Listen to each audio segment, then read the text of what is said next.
Hi, my group's Human Performance Improvement Project was based on the organization Bright Star Elementary School in Douglas County, Georgia.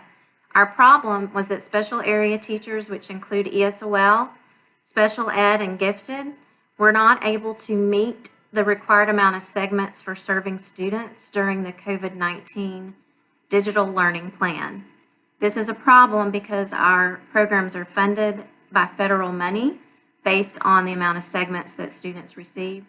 It's also a problem because some of those students have an individual education plan that by law has to be followed.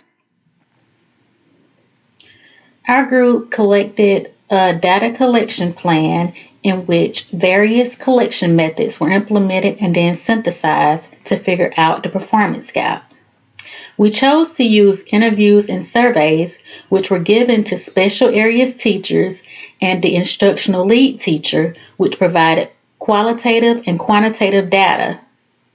We used an intervention tracking log that provided quantitative data, and also the district digital learning guidelines, which provided quantitative data as well.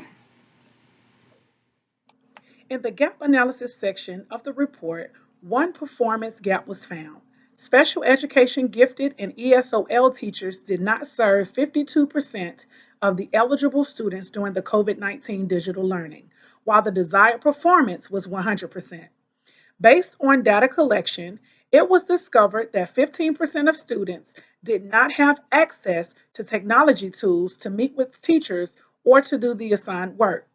In addition, from interviews and surveys, teachers had limited time with students per week, although county guidelines expressed an amount of segmented time depending on the services that students were receiving.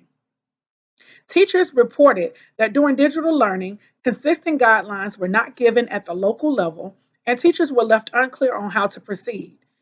Although 85% of students had adequate technology, students weren't motivated to follow up with task giving after live lessons, which resulted in the participation lagging at 48%. Lastly, data shows that there were scheduling conflicts. The ESOL and gifted teachers shared that they had a hard time meeting on specific days because it would overlap with the general education teachers.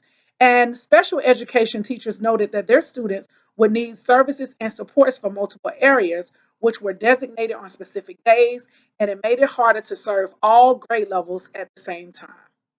The recommendations that our group came up with to obtain the desired results for the organization is one, supplying computers to all students so that they will have the tech tool they need so that they can meet with their teachers online.